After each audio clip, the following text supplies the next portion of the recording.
le Vendée Globe, c'est parti.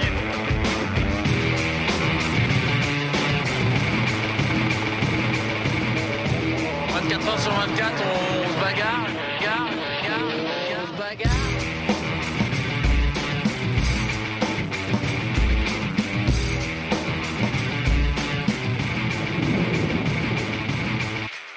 Bonjour à tous. Bernard Stamm qui change d'abri, l'ouverture des cadeaux et les yeux des premiers rivés sur la météo. C'est le programme d'aujourd'hui. Pour commencer, on regarde le classement.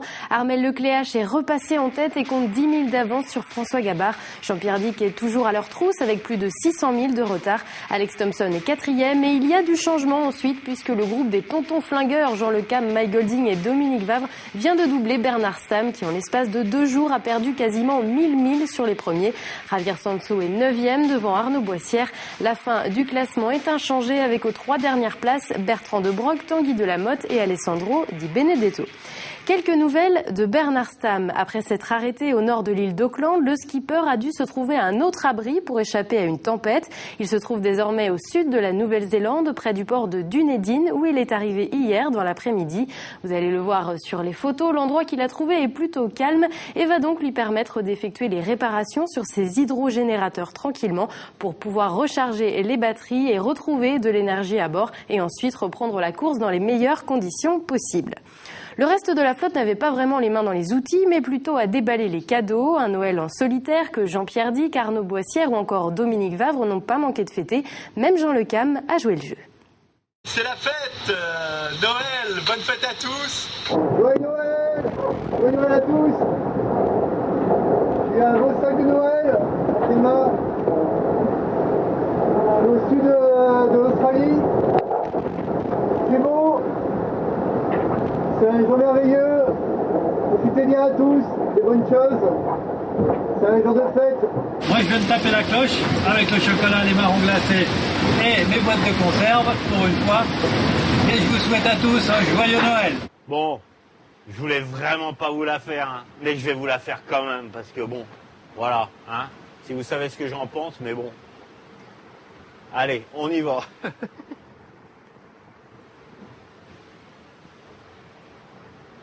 Et voilà, d'où Jésus, Marie, Joseph.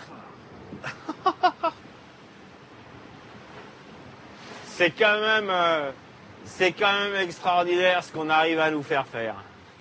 Pour Tanguy Delamotte, ce Noël seul à bord de son bateau est une première, mais il en gardera de bons souvenirs. Un de ses cadeaux a été de passer le cap Lewin le 25 décembre. Le deuxième est d'être toujours en course, sans oublier qu'un 5e enfant va être opéré grâce à Initiative Cœur, de quoi ravir le skipper. Ça sera forcément un Noël spécial qui restera dans mes souvenirs, mais c'était une très belle journée. En tout cas, aujourd'hui, c'est vraiment parfait.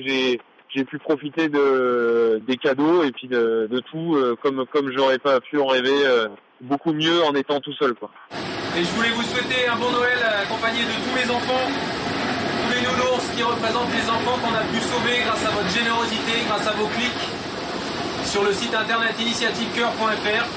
Donc grâce à vous, on a pu opérer 5 enfants. Continuez comme ça. J'ai fait que la moitié de la course. Il faut que ça continue. Il faut qu'on puisse en opérer plus et en sauver plus. Donc merci déjà pour ce qui a été fait et surtout, il faut continuer. Voilà, vous savez ce qu'il vous reste à faire. À l'avant de la course, il se pourrait bien qu'Armelle Lecléache et François Gabard se séparent après le passage de la dernière porte, celle du Pacifique Est. Mais s'ils reconnaissent surveiller de près la météo, aucun des deux ne dévoile vraiment sa stratégie. Bon, il y a des routes un petit peu différentes devant nous. On a une zone un peu de transition devant notre chaîne 24 puis après on va passer la porte. On continue notre stratégie, on verra bien.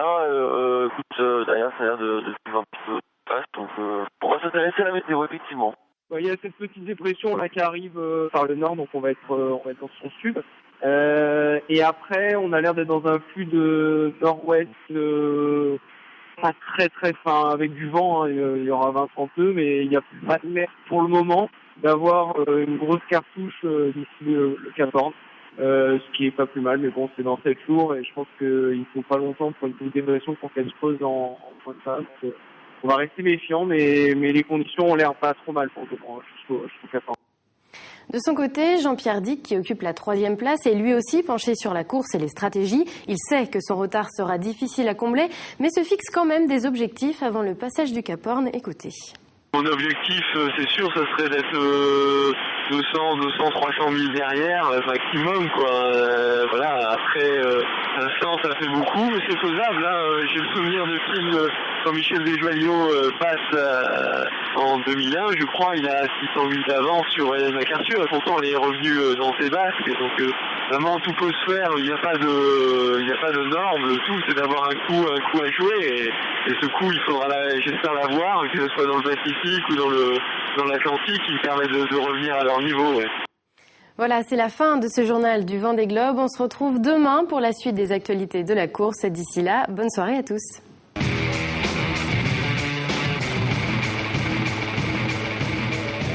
24 heures sur 24, on se bagarre.